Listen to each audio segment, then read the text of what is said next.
Welcome to learn at ease. So friends, आज के इस वीडियो लेक्चर में हम डिस्कस करेंगे फ्रेंच रिवॉल्यूशन के बारे में। हालांकि फ्रेंच रिवॉल्यूशन यूरोप की हिस्ट्री में तो बहुत ही इंपॉर्टेंट इवेंट है, लेकिन वर्ल्ड के लिए भी ये एक बहुत ही हिस्टोरिक इवेंट के रूप में सामने आया, क्योंकि यही वो रिवॉल्यूशन था जिसने पूरे वर्ल्ड को बहुत सारे इम्पॉर्टेंट कंसेप्ट्स दिए, like democracy, like Republic, equality, fraternity. तो आज हम जानते हैं इन सभी टॉपिक्स के बारे में और साथ ही जानते हैं फ्रांस की हिस्ट्री। तो चलिए शुरू करते हैं। 17th and let 18th century के अंदर फ्रांस की जो सोसाइटी का स्ट्रक्चर था वो कुछ इस तरीके से था कि फर्स्ट एस्टेट सबसे ऊपर क्लर्जी हुआ करते थे, यानी कि चर्च की काफ़ी ज़्यादा डोमिनेंस थी। देन सेकंड एस्टेट आता है जिसके अंदर नोबेलिटी यानी कि किंग और सारे रॉयल फैमिली मेंबर्स उसके अंदर आते थे।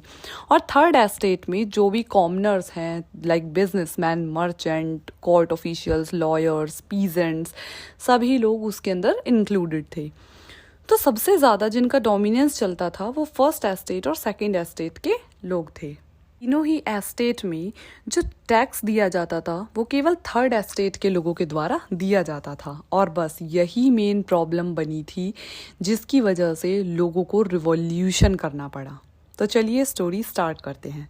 1774 में लुइस 16 जो बर्बन फैमिली को बिलोंग करते थे उन्हें किंग बनाया गया, लेकिन किंग बनते के साथ ही उनके साथ एक बहुत ही बड़ी ट्रेजेडी हो गई। उन्हें एम्प्टी ट्रेजर को देखना पड़ा, यानी कि उनका खजाना बिल्कुल खाली था। स्टेट बहुत ही ज़्यादा कर्जे में डूबा हुआ था कि फ्रांस की इस सिचुएशन के पीछे बहुत सारे रीजंस थे। 1756 से लेकर 1763 तक यूरोप में 7 इयर्स वॉर चला। ये वॉर फ्रांस और इंग्लिश के बीच में था, जिसकी वजह से फ्रांस ने बहुत सारे अपने सोल्जर्स को गंवाया और साथ ही उनका बहुत सारा पैसा भी खत्म हो गया। उसके बाद हम देखते हैं कि फ्रांस के अंदर टाइम टाइम पर काफ़ी ज़्यादा फेमाइंस होते रहते थे, की वजह से प्रॉब्लम और भी ज़्यादा बढ़ गई। ऊपर से लोगों पर बर्डन ऑफ टैक्स बढ़ता जा रहा था। फर्स्ट एस्टेट यानी कि क्लर्जी, चर्च, चर्च एक टैक्स कलेक्ट करता था उस टाइम पे लोगों से, जिसे टीथ कहते थे। टैक्स मेनली पीजेंट से लिया जाता था। और साथ ही अगर हम देखें तो सेकंड एस्टेट यानी कि जो किंग था वो भी लोगों के ऊपर काफ़ी ज़्यादा टैक्सेशन को इम्पोज करते थे, जिसकी वजह से अब जो पेजेंट्स थे या फिर जो आम जनता थी उन पे टैक्स बर्डन काफ़ी ज़्यादा बढ़ता जा रहा था। उन दिनों 1776 के अंदर फ्रांस ने अमेरिका की 13 कॉलोनीज़ को इंग्लिश से आज़ादी दिलाई थी। तो अब उस वॉर में भी फ्रांस का काफ़ी ज़्यादा नुकसान हुआ, उनको काफ़ी ज़्यादा खर्चा उठाना पड़ा, और यही सब रीजंस थे जिसकी वजह से जो किंग का ट्रेजर था यानी कि जो खजाना था वो पूरी तरीके से खाली हो चुका था। साथ ही साथ जो ब्रेड के प्राइस थे यानी कि जो फ्लोर यानी गेहूं के दाम थे वो काफ़ी ज़्यादा बढ़ते जा रहे थे, और इसकी वजह से लोगों के अंदर काफ़ी आक्रोश था। वो अपने किंग को नापसंद करने लगे थे और अब वो चाहते थे कि किसी भी तरीके से इस डेस्पोटिक किंग का रूल जो है वो ख़त्म हो जाए। 18th सेंचुरी के ख़त्म होते होते जो ये मिडिल क्लास थी यानी कि थर्ड एस्टेट के अंदर जो पेजेंट्स थे या फिर जो बिग बिजनेसमैन थे, अब वो काफ़ी ज़्यादा पावरफुल, वेल्दियर और रिच हो रहे थे, जिसकी वजह से अब उन्होंने भी किंग के सामने अपनी रिप्रेजेंटेबिलिटी को रखना शुरू कर दिया। यानी कि अब जो राजा है कहीं ना कहीं वो जनता से दबाव महसूस करने लगा था, और यही मौका था कि फ्रांस के अंदर लोगों ने राजा के ऊपर दबाव बनाया और धीरे धीरे उसी दबाव ने एक रिवॉल्यूशन का रूप ले लिया। सभी चीज़ों के चलते लुइस 16 के ऊपर ऑलरेडी एम्पिटी ट्रेजर का काफ़ी ज़्यादा दबाव था। वो चाहता था कि अब जो राज्य है उसके पास कुछ पैसा आए, इसीलिए वो नए टैक्सेस को इम्पोज करना चाहता था। तो फ्रांस के अंदर एक बहुत पुरानी परंपरा थी कि यदि राजा कभी भी चाहता है कोई नए टैक्सेस को लाना तो उसको तीनों एस्टेट के रिप्रेजेंटेटिव्स को बुलाकर एक मीटिंग करनी होती थी। तो इसी तरीके से 5 मई 1789 को लुइस 16 ने एक मीटिंग बुलाई, जिस मीटिंग का कोई परिणाम तो नहीं निकला, लेकिन जनता जो थी अब वो काफ़ी ज़्यादा राजा के खिलाफ हो चुकी थी। 3 जुलाई 1789 को भी कुछ इस तरीके का इवेंट हुआ। बहुत सारे लोगों ने फोर्ट ऑफ बैस्टिल को चारों तरफ से घेर लिया, और अब वो बस इतना चाहते थे कि किसी भी तरीके से इस किले को तोड़ दिया जाए। सारी जनता खाने के बढ़ते दाम को लेकर काफ़ी ज़्यादा परेशान थी। एक तरफ तो बैड हार्वेस्ट और ऊपर से किंग न्यू टैक्सेस को इम्पोज किए जा रहा था, जिसकी वजह से सभी लोगों में राजा के खिलाफ एक बहुत ज़्यादा गुस्से की भावना थी। 4 अगस्त 1789 को जो थर्ड एस्टेट के मेंबर्स थे उन्होंने अपनी खुद की एक नेशनल असेंबली बना ली और साथ ही उन्होंने राजा के सामने प्रस्ताव रखा कि अब नेशनल असेंबली की भी उतनी ही इम्पोर्टेंस होगी जितनी की राजा के डिसीजन की। नेशनल असेंबली ने 1791 में एक कॉन्स्टिट्यूशन को ड्राफ्ट किया। अब वो चाहते थे कि कॉन्स्टिट्यूशन के थ्रू इस मोनार्की की पावर को लिमिट किया जाए ताकि राजा की जो पावर है वो लिमिटलेस ना हो और वो जनता के ऊपर अत्याचार ना करे। कॉन्स्टिट्यूशन के अंदर भी कुछ कमियां थी क्योंकि अब भी सिर्फ उन्हीं लोगों को वोटिंग राइट्स दिए गए जिनकी एज 25 से अबव है और साथ ही जो काफ़ी अच्छे खासे टैक्स पेयर्स हैं। जो राजा को काफ़ी ज़्यादा टैक्स दिया करते थे उन्हीं लोगों को वोटिंग राइट्स मिले। हाँ, उस टाइम पे ये ज़रूर हुआ था कि जो वीमेंस थे और जो पुअर पीजेंट्स थे उनको वोटिंग राइट से मना कर दिया गया। वजह से फ्रांस की वीमेंस में राजा को लेकर काफ़ी ज़्यादा गुस्सा था। अक्टूबर 1789 को 1000 ऑफ वीमेंस ने वर्साय से एक मार्च पास स्टार्ट किया। उनका एक ही मकसद था कि राजा के महल तक जाना है और साथ ही राजा को बंदी बना देना है।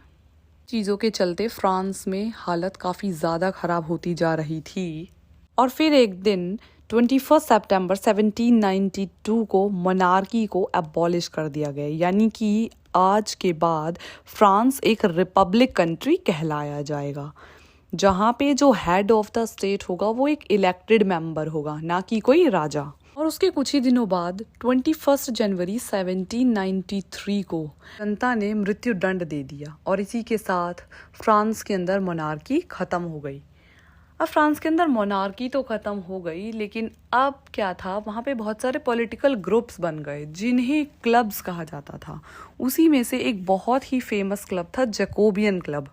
क्लब के लीडर थे मैक्सिमिलियन रॉबस्पियर, जो फ्रांस के अंदर काफ़ी जाना माना नाम था।